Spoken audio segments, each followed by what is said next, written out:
I was lying on the cold bathroom tile floor at 6:30 in the morning. My hip screamed with pain. My phone was on the counter, 3 feet away but might as well be 3 miles. I had been calling out for help, but my son Brandon, who lives in the guest house behind my property, had not responded. I could see his bedroom light was on earlier. I knew he heard me. The realization hit harder than the fall itself. My only son was ignoring my cries for help. My name is Helena, and I am 67 years old. I never imagined my life would bring me to a moment like this, flat on my back, abandoned and alone in my own home. Let me tell you who I was before that Saturday morning changed everything. I spent 32 years as an elementary school teacher in Scottsdale, Arizona. Teaching second graders was my passion, my calling. I loved watching their faces light up when they finally understood a difficult concept or finished reading their first chapter book. My late husband Gerald worked as an insurance adjuster, and we raised 2 children together, Brandon, who is 41 now, and Lauren, 38, who lives in Oregon with her family and works as an accountant. Gerald died 3 years ago from a sudden heart attack. One moment he was mowing the lawn on a sunny afternoon, and the next he was gone. The grief nearly destroyed me. Brandon showed up at the funeral with a new girlfriend I had never met, and within a week he asked about his inheritance. He told me he was struggling financially and needed a place to stay. Just temporarily, he promised. 6 months, maybe a year at most. That was 3 years ago. He moved into our guest house, a cozy 1-bedroom cottage about 70 feet behind the main house. He promised to pay utilities. He promised to help around the property. He promised to find steady work. None of those promises materialized. That Saturday morning in early November started like any other.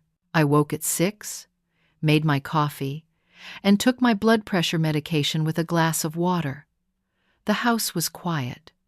I could see through the kitchen window that the light was on in Brandon's bedroom. He was usually awake early, scrolling through his phone or watching videos. I went to my master bathroom to shower. The hot water felt good on my aging joints. I have arthritis in my knees and lower back, souvenirs from years of standing in classrooms and kneeling beside small desks to help struggling students. After my shower, I stepped onto the bath mat and reached for my towel on the rack. That is when everything changed. My foot landed in a small puddle of water I had not noticed. Before I could catch myself, I was falling. My right hip struck the tile floor with a sickening crack. My head hit the edge of the cabinet, and I felt warm blood trickling down my temple. The pain was immediate and overwhelming, radiating from my hip down through my leg and up into my spine. I tried to move, but the agony stopped me. I tried to stand, gripping the toilet base for leverage, but my leg would not support my weight. I collapsed back onto the floor, breathing hard, fighting panic. My phone was charging on the bathroom counter, just 3 feet away. It might as well have been on the moon. I started calling out. My voice echoed in the small bathroom, surely loud enough to carry through the open window and across the yard to Brandon's cottage. "Help! Brandon! I need help!" I called for 20 minutes straight, my voice growing hoarse. Through the bathroom window, I could see his cottage clearly. His bedroom light was still on. I knew he was awake. I knew he could hear me. Our properties are not large. 70 feet separated us, and my bathroom window faced his bedroom window directly. "Brandon, please! I fell! I need help!" Nothing. No response. No door opening. No footsteps approaching. I tried dragging myself toward the phone. I managed to move 2 inches before the pain became unbearable. Tears streamed down my face, mixing with the blood from the cut on my head. I gave up and lay still, conserving my energy, wondering how long I would be here. Then my phone buzzed on the counter above me. I could see the screen light up. I could not reach it, but I could see the notification preview. It was a text from Brandon. The timestamp read 6:42, just 12 minutes after my fall. The message said, "Mom, can you Venmo me $200? My car payment is due." I stared at that screen, at those words, and something inside me broke. Not my body, which was already broken, but something deeper. My heart, maybe, or perhaps it was my illusions finally shattering. My son was awake. He had his phone. He was texting me asking for money, and he had completely ignored my desperate calls for help. He had not even asked if I was okay or why I might be calling out. His only concern was money. I lay there on that cold tile floor, shivering in my bathrobe, bleeding, in agony, and I realized something profound. My son heard me. He heard his mother screaming for help, and he chose his financial needs over my safety. He chose to ignore me so he could ask for money without the inconvenience of dealing with my crisis first. That was the moment I understood that I had failed him, and he had failed me. But more importantly, I had failed myself. Time moved strangely on that bathroom floor. Minutes felt like hours. Hours felt like days. I tried to mark time by the light coming through the window, watching the angle of the sun shift across the tile. The physical pain was relentless. My hip throbbed with every heartbeat. The cut on my head had stopped bleeding, but the blood had dried sticky and uncomfortable on my face.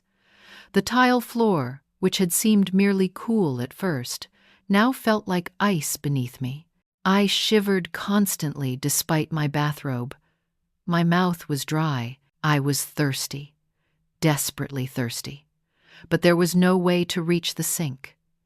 Every 30 minutes, I tried again to move, to reach the phone, to stand. Each attempt ended in failure and fresh waves of pain. I called out periodically, but my voice grew weaker.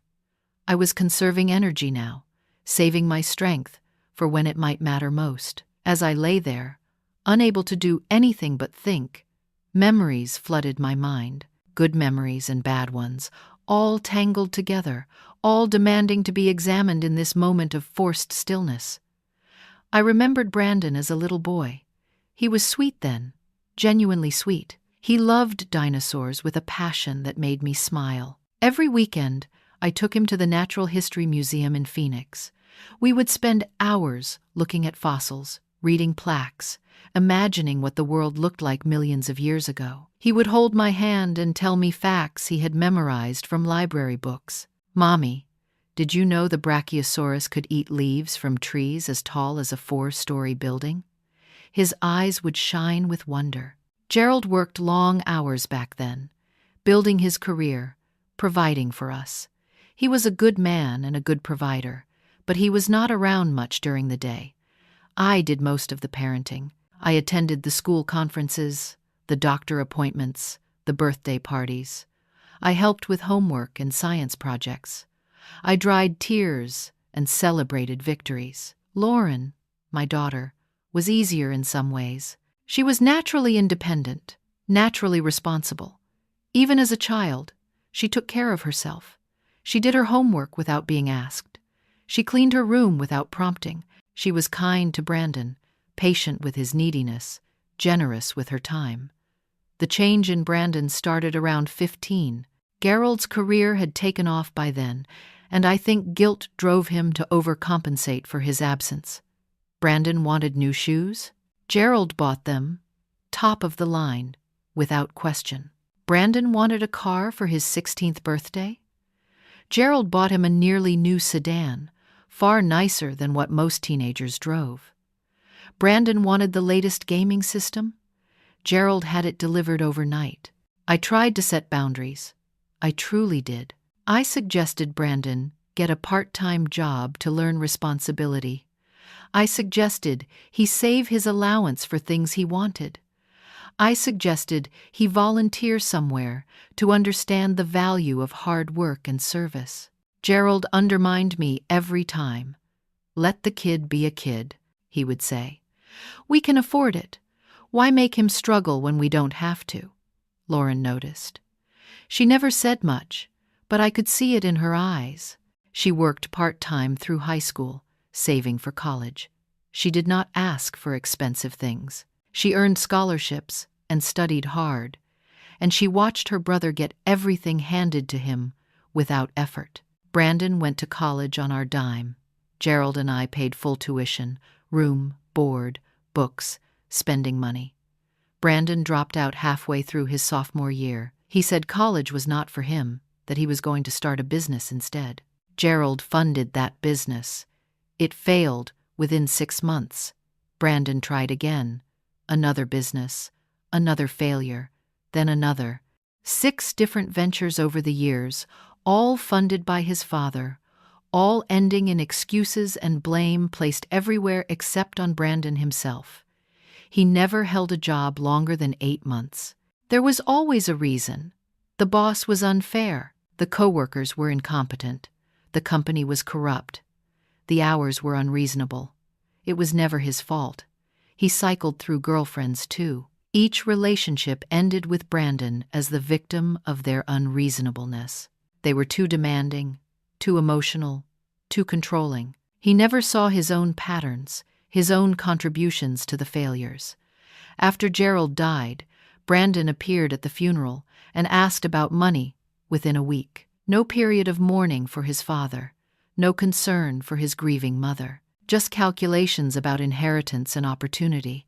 He told me he was broke, that he needed help, that the guest house would be perfect for him while he got back on his feet. He promised it was temporary. He promised to contribute. He promised to help me through my grief. I was drowning in sadness back then, barely functional, and I said yes. Of course I said yes. He was my son. He needed help. That is what mothers do. 3 years passed. 3 years of broken promises. He paid no rent, no utilities, no groceries. He ate my food, used my electricity and water, and asked for money constantly. Always an emergency. Always urgent. Car payment, phone bill, medical bills, debt collectors, insurance, registration fees. Last month alone, he asked for $800 for car repairs. I gave it to him. The next week, I saw him carrying new golf clubs into the guest house. 3 weeks ago, he needed $500 for job interview clothes. I transferred the money immediately. I never heard about any interview. Last week, he needed $300 for prescription medication. I did not even know what medication. I just sent the money. And through it all, he never asked how I was doing, never invited me to lunch, never helped me with yard work or housework, never visited just to see me, to spend time with me, to check on his widowed mother. 6 months ago, Lauren visited from Oregon with her husband and 2 children. Over coffee, while the kids played in the yard, she tried to talk to me about Brandon. "Mom," she said gently, "you are enabling him. He is 41 years old. He needs to support himself." I defended him. I made excuses. I said he was going through a hard time, that he just needed a little more help, that things would get better. Lauren's face fell. "Mom, things will never get better as long as you keep rescuing him. You are not helping him. You are hurting him. And you are hurting yourself." We argued, not loudly, but firmly. She left, frustrated, and our phone calls since then had been strained and brief. Lying on that bathroom floor, I finally understood what she meant. I had not been helping Brandon. I had been enabling his dysfunction. I had been teaching him that he did not need to be responsible because Mom would always fix everything. I had been sacrificing my own well-being, my own financial security, my own peace of mind to support a grown man who refused to grow up. At 8:45 in the morning, I heard Brandon's truck start in the driveway. Through the bathroom window, I watched him back out and drive away. He left. He checked his phone, ignored his mother lying injured and helpless, and drove away to run his errands. The emotional pain exceeded the physical pain in that moment.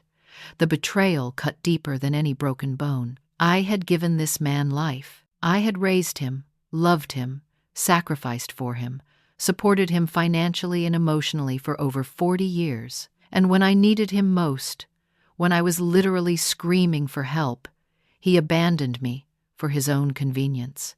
Something hardened in my heart then. Not bitterness, exactly, but resolve, a determination that I had never felt before. This ended today.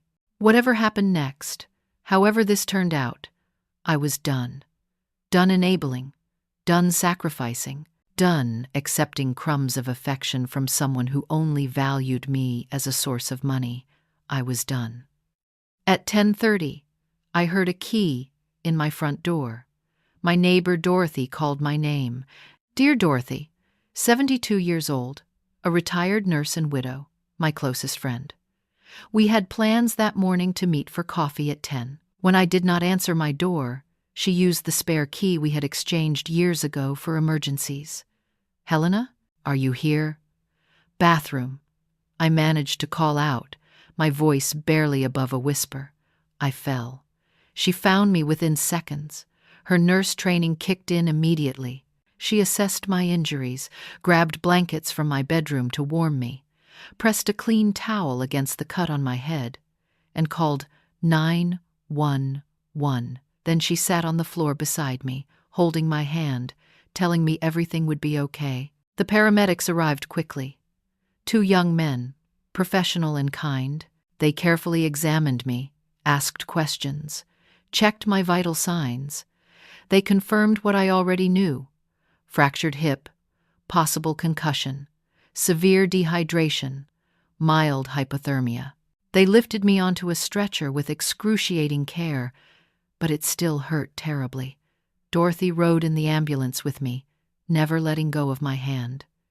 In the ambulance, she called Lauren in Oregon. At Scottsdale Medical Center, the emergency room staff moved efficiently. X-rays confirmed a femoral neck fracture. I would need surgery, they said. Hip pinning, probably tomorrow morning. They admitted me, started IV fluids for dehydration, gave me pain medication that made the world soft and hazy. Dorothy stayed with me in the emergency room, declining offers to sit in the waiting area. She was my person, my rock, the friend who showed up when it mattered. Lauren called my hospital room phone, crying so hard I could barely understand her. "Mom, I am so sorry. I should have been there. I should have pushed harder about Brandon." "You were right about everything," I told her. I did not want to see it. "Has he even come to the hospital?" she asked. No. She was silent for a moment, and I could hear her anger building. "I am flying out. Today, I will be there as soon as I can get a flight." From my hospital bed, I looked at my phone. Brandon's text from that morning was still there, asking for $200. There were no follow-up texts asking where I was or if I was okay. It was now 1 in the afternoon, 6.5 hours since my fall, and my son had not bothered to check on me. I called him. He answered on the 3rd ring, his voice casual and unconcerned. "Hey, Mom, did you see my text? I really need that money today." My voice shook, whether from pain or emotion. I was not sure. "Brandon, I am in the hospital. I fell this morning and broke my hip." A pause. Then, "Oh, are you okay? Which hospital?" I told him. "Okay, well, I can probably come by tomorrow. I have plans tonight. But seriously, can you just Venmo me that $200 real quick? I can set it up from your phone if you want." I could not speak. The words stuck in my throat. "Mom, are you there? It will just take a second." I hung up without responding. Dorothy, who had heard every word, looked at me with infinite sadness and understanding. "Helena, honey, how long has this been going on?" The dam broke. I told her everything. The years of enabling, the constant requests for money, the broken promises, the lack of reciprocation. Dorothy listened without judgment, though I could see she was not surprised. "I have watched this pattern for years," she admitted. "I wanted to say something, but it was not my place. You are one of the kindest women I know. You deserve so much better than this." Lauren arrived at 7 that evening, having caught an emergency flight from Portland. She rushed into my hospital room, embraced me carefully, and cried into my shoulder. We held each other, mother and daughter, both grieving the loss of something we had tried so hard to preserve. "Has he come?" Lauren asked, already knowing the answer. "No. He asked me to send him money while I was lying in the emergency room." Lauren's face went hard. "I am going to talk to him." "No," I said firmly. "I have a better idea, but I need your help." We talked for an hour, planning, strategizing. Lauren was all in, completely supportive.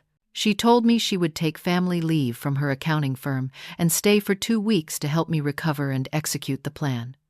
At 9 that evening, Brandon finally showed up. He walked into my hospital room casually, empty-handed, no flowers, no card, no concern visible on his face. "Hey, Mom, sorry I could not get here earlier. Busy day. So, when are they releasing you?" I stared at him silently, really seeing him for perhaps the first time in years. 41 years old, healthy, able-bodied, and completely self-absorbed. "What? Why are you looking at me like that?" he asked, uncomfortable. Lauren stood from her chair, her voice cold and controlled. "She almost died this morning, Brandon. She was on the floor for 4 hours calling for help. Where were you?" He shifted defensively. I did not hear her. I was asleep. "How was I supposed to know?" Lauren pulled out her phone. "Your truck left the driveway at 8:45 this morning. Dorothy saw you. The doorbell camera caught you leaving. Mom was still on the floor." Brandon flushed. "I had errands. I did not know she fell. You texted me asking for money while I was lying there," I said quietly. "You were awake." He stuttered, fumbling for excuses, growing defensive. "Maybe I should leave if you are going to attack me." "Yes," I said firmly. "Leave. Come back in 2 days. We will talk then." He stared at me, shocked. "What? Leave! Come back Saturday at 2. We will talk then." Brandon left, confused and irritated, unable to comprehend that for the first time in his life, his mother was setting a boundary. After he was gone, Lauren held my hand. "Are you okay?" "I am better than I have been in years," I said honestly. That fall saved my life. My hip surgery took place Sunday morning. The orthopedic surgeon, a competent woman named Dr. Patterson, explained the procedure in clear terms. They would insert pins to stabilize the fracture, allowing the bone to heal properly. Recovery would take months. Physical therapy would be intensive. I would need a walker, probably for 8 to 12 weeks. The surgery went well. I woke in recovery with Lauren sitting beside my bed, her face relieved. They moved me to the rehabilitation wing Monday morning, where I would stay for 3 to 4 days before going home. Dorothy visited daily, bringing my mail, clean clothes, and encouragement. Lauren stayed at my house, sleeping in the guest room, preparing everything for my return. She took family leave from her accounting job, telling her supervisor it was a family emergency. Her husband would manage their 2 children at home in Oregon for 2 weeks. In those quiet hospital days, Lauren and I had the deepest, most honest conversations we had ever had. No more pretending, no more avoiding difficult truths. "Why did you enable him for so long?" Lauren asked gently on Monday afternoon. I thought carefully before answering. "Guilt, I think. Your father favored Brandon. I knew it was wrong, but I could not stop Gerald. So I tried to compensate by being stricter with you, which was not fair either. Then I felt guilty about that, so I overcompensated with Brandon after your father died." Lauren nodded. "I forgive you, Mom. I understand. Dad was not perfect, and neither are any of us. But Brandon is 41. At some point, he has to take responsibility. I know that now," I said. But it took lying on that floor for 4 hours to really understand it. We discussed Brandon's complete financial dependency in detail. I showed Lauren my bank statements on my phone. In the 3 years since Gerald died, I had given Brandon over $70,000 in direct transfers, checks, and cash, plus the value of free housing, which we calculated at roughly $36,000 over 3 years. "Mom," Lauren said, her voice shocked, "that is over $100,000. I know, and he has never once said thank you, never helped you, never visited just to see you. I know. What are you going to do?" "I am planning my freedom. From my hospital bed, I made calls. First, to Martin, the family lawyer who had handled Gerald's estate. I scheduled an appointment for Friday, the day after my hospital discharge. Then I called Susan, a real estate agent from my church. We discussed putting my house on the market. Next, I called the senior living community in Tempe that I had toured several months ago on a whim. They had a beautiful independent living apartment available. I inquired about move-in dates. Finally, I called my financial advisor and scheduled a consultation about trusts and estate planning.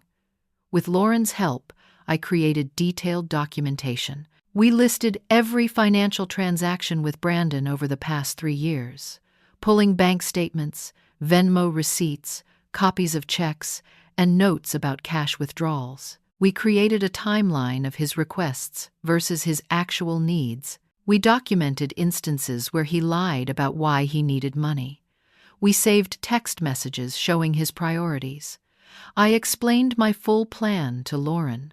Selling the house, which was worth approximately $550,000 with no mortgage. Moving to the senior community, where I would have security, activities, and social interaction. Changing my will. Currently, Brandon and Lauren each received 50% of my estate. The new will would give Lauren 75% immediately and put Brandon's 25% in a trust he could not access until age 50, 9 years away. I would also create a charitable foundation with a portion of my estate to support elder abuse prevention. Brandon gets 30 days' notice to vacate the guest house, I told Lauren. And no more financial support. Ever, Lauren cried, but not from sadness. Mom, I am so proud of you. This must be so hard. The hardest part was lying on that bathroom floor realizing my son did not care if I lived or died. Everything after that is easy. On Tuesday afternoon, my phone buzzed. Brandon's name appeared on the screen. Hey Mom, when are you getting out of the hospital? And I really need that $200. It is urgent now. I did not respond immediately. He texted again. Mom, hello. Then, fine. Whatever. I will come by the house tomorrow, and we can talk. I texted back, I will be released Thursday. Come by Saturday at 2 p.m. We will talk then. Can't you just Venmo it now? Saturday at 2 p.m. He did not respond. Lauren watched me type these messages, seeing a strength in her mother that she had never witnessed before. He has no idea what is coming, I said quietly. No, he does not. And honestly, I feel free already.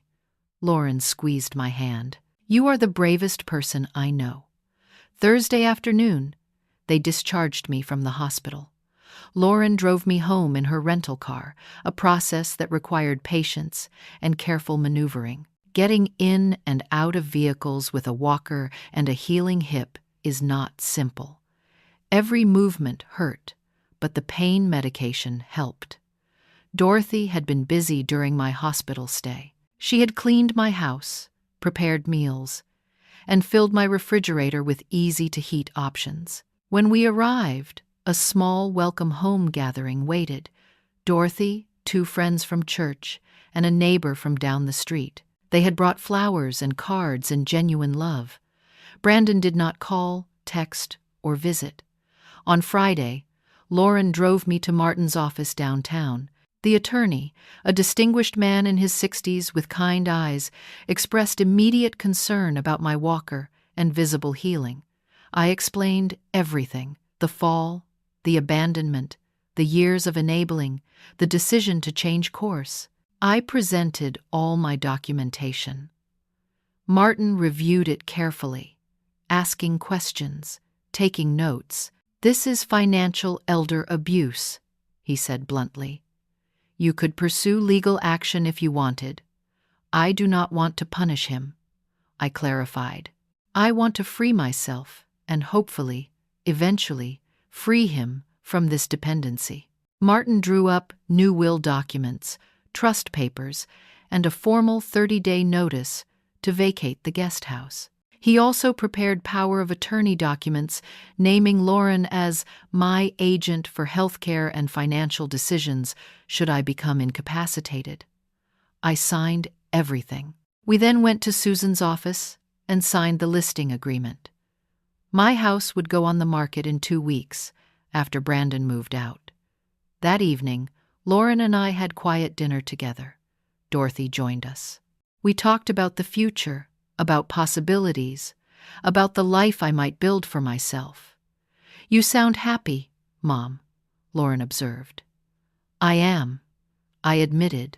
"For the first time in 3 years, I am thinking about my own life instead of managing Brandon's disasters." We prepared for Saturday's confrontation. I placed specific documents in my purse: the new will, the eviction notice, the handwritten letter I had composed in the hospital, and the listing agreement. Then I set my purse on the kitchen counter where it would be visible and accessible. I felt surprisingly calm. That long night on the bathroom floor had burned away my fear and doubt. I knew what I had to do. Saturday morning arrived clear and warm. Dorothy came over early for moral support. The 3 of us sat in my living room, drinking coffee, waiting. At 1 p.m, we saw Brandon's truck pull into the driveway. He was an hour early, impatient as always. We watched him walk to the front door. He still had his key and used it without knocking, walking in as though he owned the place. He saw the 3 of us sitting there and stopped, taking in the scene. His mother with a walker, his sister, his mother's neighbor, all looking at him with expressions ranging from cold to disappointed. "Hey, Mom, you look good. Glad you are home," he said, his tone falsely cheerful. "Hello, Brandon," I replied evenly. Awkward silence filled the room. Brandon shifted his weight, glancing at his phone, clearly wanting to get to the point.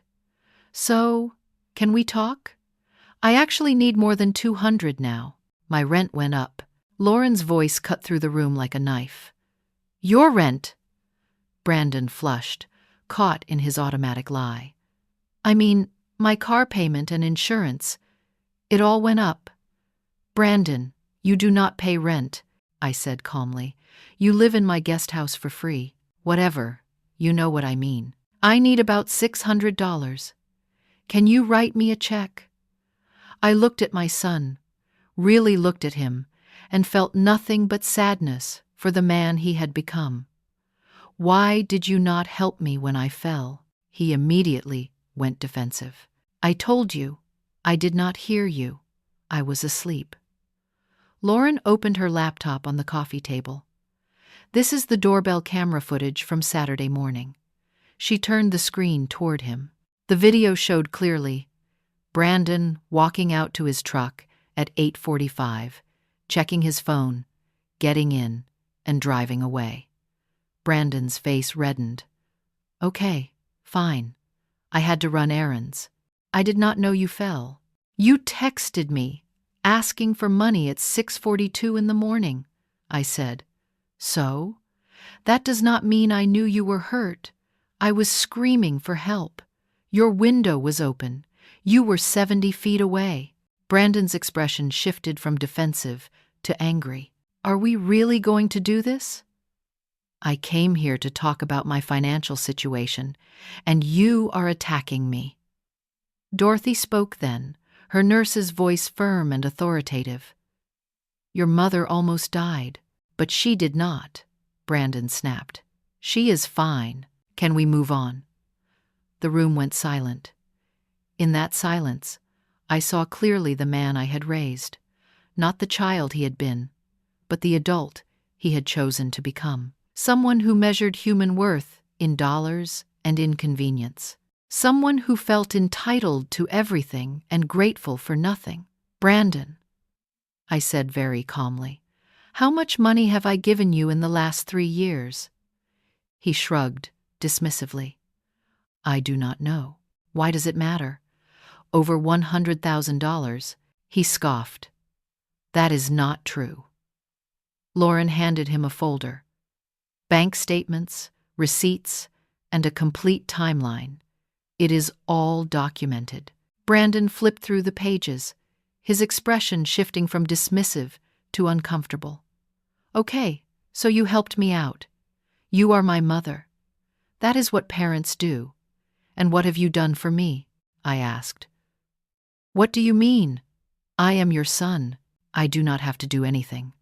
The words hung in the air like poison. Lauren inhaled sharply. Dorothy closed her eyes in disappointment. I simply nodded, having expected exactly this response. "You are 41 years old," I said. "You live rent-free in my property. You have no steady job. You call only when you need money. I have been trying to find work. The economy is bad. You do not understand how hard it is." Lauren's voice shook with controlled anger. "I work full-time, have 2 kids, and still manage to call Mom twice a week just to check on her." Brandon turned on his sister. "Oh, so now you are the perfect daughter?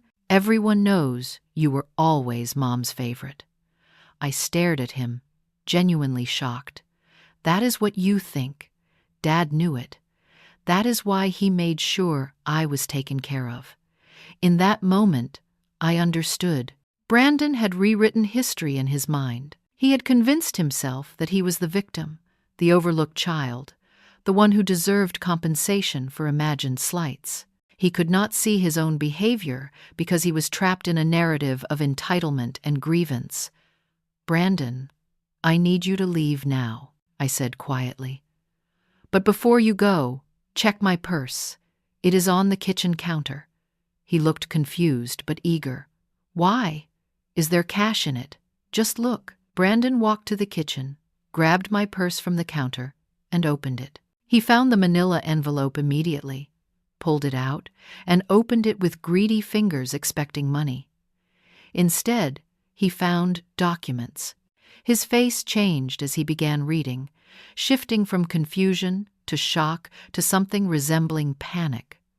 The first document was my new last will and testament, dated just days ago, notarized and legally binding. He read slowly, his hands beginning to shake. His inheritance had been reduced from 50% to 25%, and that 25% was locked in a trust he could not access until age 50. Lauren would receive 75% of my estate immediately upon my death. 20% of the total estate would fund a charitable foundation for elder abuse prevention. The second document was a formal 30-day notice to vacate the guest house. Legal, official, signed by my attorney, enforceable by law if necessary. The third document was a handwritten letter from me, 3 pages long, explaining everything. The years of enabling, the moment of realization on the bathroom floor, my decision to reclaim my life, and my hope that someday he would understand and become the man I always believed he could be.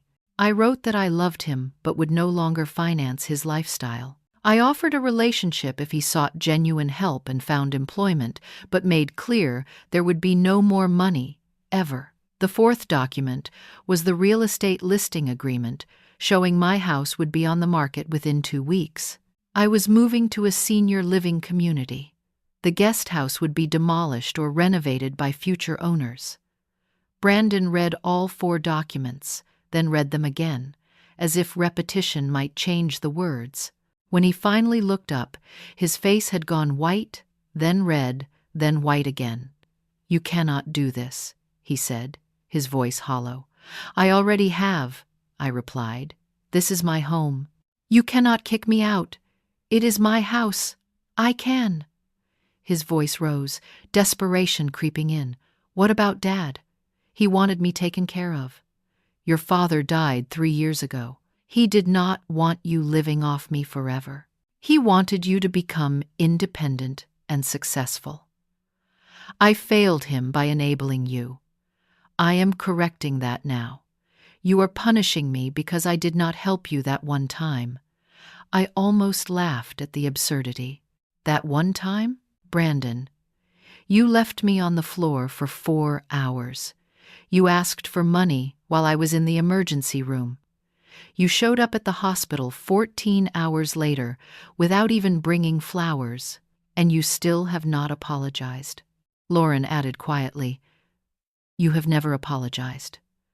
Brandon tried every manipulation tactic I had seen him use over the years. First came anger. "You are a terrible mother. Dad would be ashamed of you."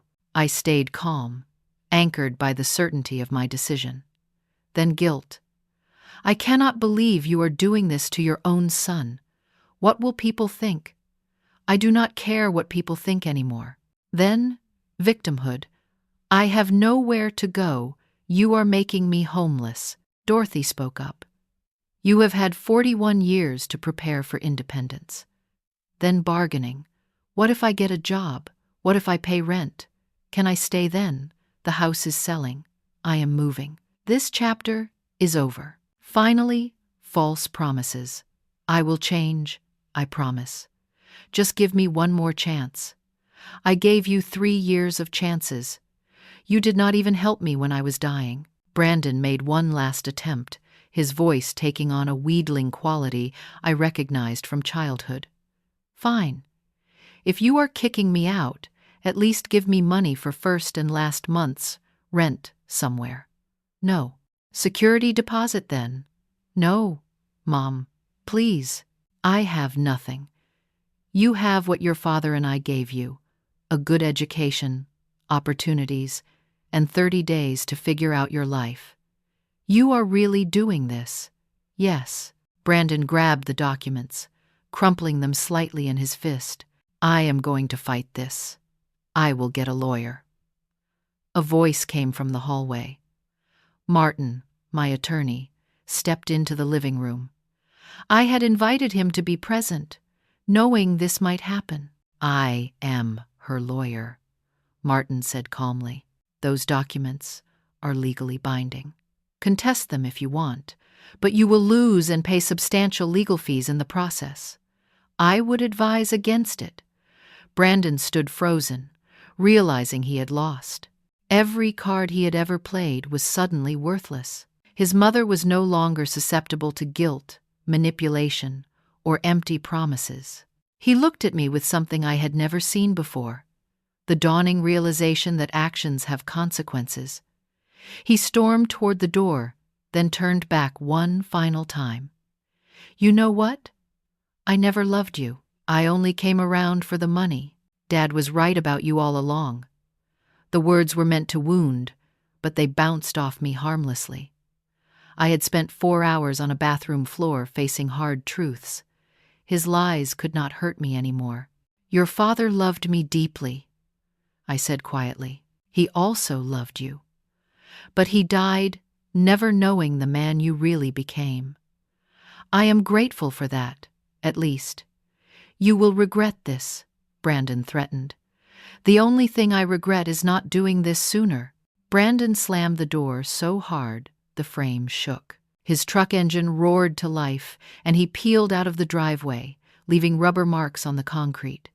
The silence that followed felt sacred. Lauren came to me first. kneeling beside my chair, embracing me carefully around my healing hip. I started crying, but not from sadness, from relief, from release, from the incredible, overwhelming sensation of freedom. Dorothy held my hand. I have never seen anything braver. I am free, I whispered through my tears. After 41 years, I am finally free. Lauren pulled back to look at me. Mom, you did the right thing. I know. I finally put myself first. That is not selfish, Dorothy added. That is survival. We sat together for a long time, 3 women who understood that sometimes love means letting go. Sometimes, the kindest thing you can do is allow someone to face their own consequences. Sometimes the bravest thing you can do is choose yourself. I thought about that bathroom floor, about those 4 hours that changed everything. Brandon had meant to abandon me in my time of need. Instead, he had given me the greatest gift possible: clarity. He had shown me exactly who he was when the comfortable masks fell away, and I had finally been ready to see. 4 hours on that bathroom floor taught me something, I said to Lauren and Dorothy. Life is too short to spend it begging for love from someone who only sees you as an ATM machine. Lauren kissed my forehead. I love you, Mom, so much. I love you too, sweetheart. And I love myself enough now to know the difference between real love and manipulation. 4 weeks passed in a blur of activity and change. Brandon moved out on the final day of his 30-day notice, hiring movers and taking everything from the guest house without a word to me. He sent one text after loading the last box. I hope you are happy. Hello. I'm delighted to assist you with our voice services. Choose a voice that resonates with you, and let's begin our creative audio journey together. My independent living apartment was beautiful. 2 bedrooms, a full kitchen, a balcony overlooking the mountains. Lauren helped me decorate, hanging pictures and arranging furniture until it felt like home. The community exceeded my expectations. It was vibrant, active, full of interesting people living rich lives. I made 3 new friends immediately. Carol, a retired professor who loved mysteries. Janet, a former nurse who volunteered at an animal shelter. And Ruth, an artist who taught painting classes. I joined a watercolor painting class, something I had always wanted to try but never had time for during my teaching years. My first attempts were awkward and messy, but I loved the process. I joined a book club that met every Thursday evening. I attended fitness classes 3 times a week, carefully rebuilding my strength after the hip surgery. My physical therapist was proud of my progress. The community organized outings, museums, theaters, concerts, restaurants. I went to everything, soaking up culture and companionship. I volunteered at the local elementary school, reading to 2nd graders, reconnecting with the work I had always loved. I even started dating casually. Edward, a widower who lived 2 floors down, invited me to dinner. We went twice. Just friendly conversation over good food. No pressure or expectations.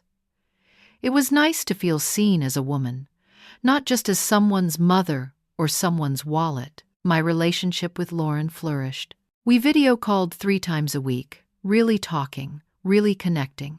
She and her family were planning to visit for Christmas, staying in my guest room, and I could not wait. She told me repeatedly how proud she was, how much stronger and happier I seemed.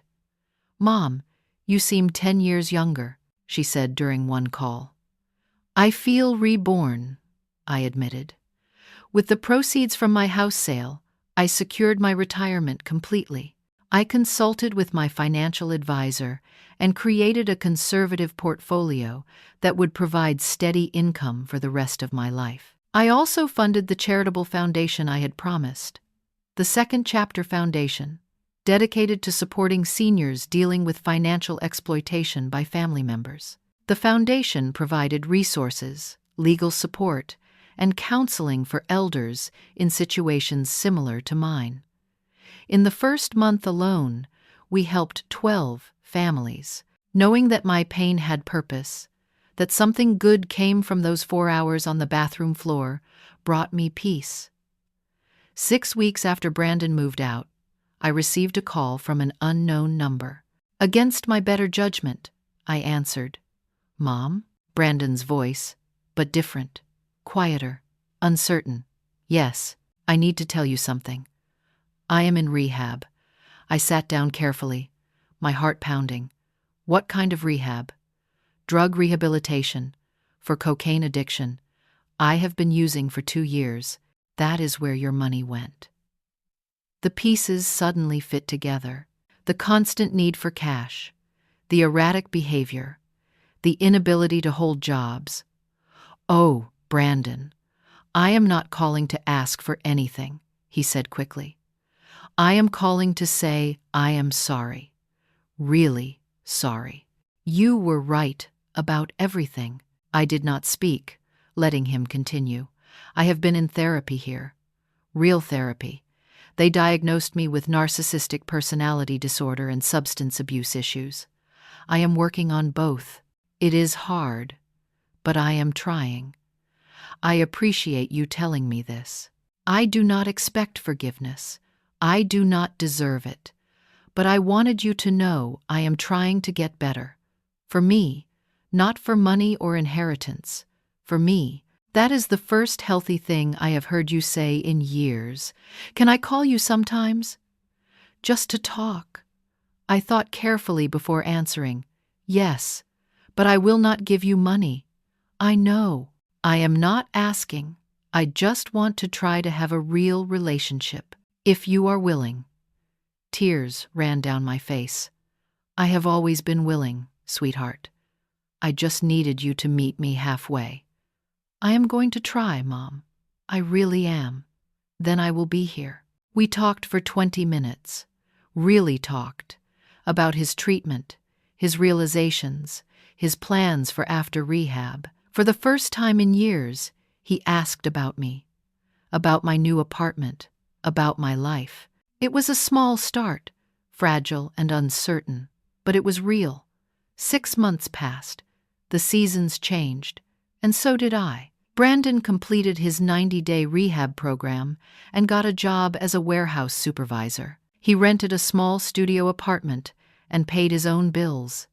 He called me weekly, visited monthly, and we slowly, carefully, began rebuilding our relationship. He apologized to Lauren too, and they started healing their sibling bond. I celebrated my 68th birthday in March with a party in the community room. 40 people attended, neighbors from my old street, church friends, my book club, my painting class, Dorothy, Lauren, and her family who flew in for the weekend, and even Brandon, who brought flowers and stayed sober and appropriate the entire time. My watercolor paintings were displayed in the community gallery. The foundation had helped 53 families navigate elder financial abuse. Lauren and her family visited every other month. Dorothy and I took a trip to Santa Fe together, exploring art galleries and eating good food. One warm April afternoon, I sat at my easel by the window, working on a new painting. Sunlight streamed through the glass, warming my shoulders. My phone rang. Brandon's name appeared on the screen. "Hi, Mom. Just calling to say hi. How is your day?" I smiled. "It is beautiful. How is yours?" "Good. Work is good. Therapy is good. I am good. I am proud of you. I love you, Mom. For real this time. I love you too. And I love myself enough now to know the difference." We talked for 20 minutes about life, about his job, about his therapy insights, about my upcoming painting class. Not once did he ask for money. Not once did he make excuses. He just talked to me like a son talks to his mother, with respect, affection, and genuine interest. After hanging up, I returned to my painting. I was painting a woman rising from the ground, strong and free. The image had come to me in a dream, a figure surrounded by light, standing tall despite visible scars, looking forward instead of back. I signed it when finished. Rising by Helena. They say you cannot teach an old dog new tricks. But at 67, lying on that cold bathroom floor, I learned the most important lesson of my life. Love yourself enough to set boundaries, even with your own children. For 41 years, I confused enabling with love. I thought being a good mother meant sacrificing everything, including my dignity. I thought my worth was measured by how much I could give. That fall saved my life, not just because Dorothy found me, but because those 4 hours of abandonment woke me up. I learned that true love requires accountability, that helping someone sometimes means letting them struggle, that you can love your child and still say no. Brandon may never fully become the man I hoped he would be, but he is trying. And that is his journey, not mine. My journey is this: painting in my sunny apartment, surrounded by friends who value me, supporting causes I believe in, and finally, living for myself. I wasted years waiting for my son to love me the way I loved him. Now I know. The most important love story of your life is the one you have with yourself. I am 68 years old. I use a walker. I have arthritis and high blood pressure, and I have never been happier because I am free. And freedom, I have discovered, is the greatest gift you can give yourself. As I look at my finished painting, I think about that bathroom floor one last time. 4 hours that felt like forever. 4 hours that taught me everything. 4 hours that gave me my life back. If you are listening to this story and you recognize yourself in my situation, whether as the enabler or the enabled, I want you to know this: it is never too late to change. It is never too late to choose yourself. It is never too late to set boundaries and demand respect. Love without boundaries is not love. It is codependency. It is dysfunction. It is slow poison for everyone involved. Real love requires honesty, accountability, and mutual respect. Real love means caring enough to let people face consequences. Real love means valuing yourself as much as you value others. I am not perfect. I still struggle sometimes with guilt and second-guessing. But I know I made the right choice. I gave Brandon the greatest gift I could, the opportunity to grow up, to take responsibility, to become who he was meant to be.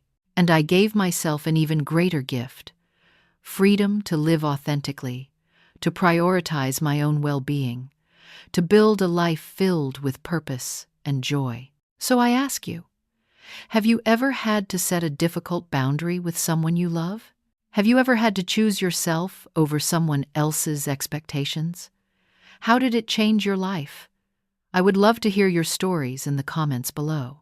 If this story resonated with you, please hit that like button.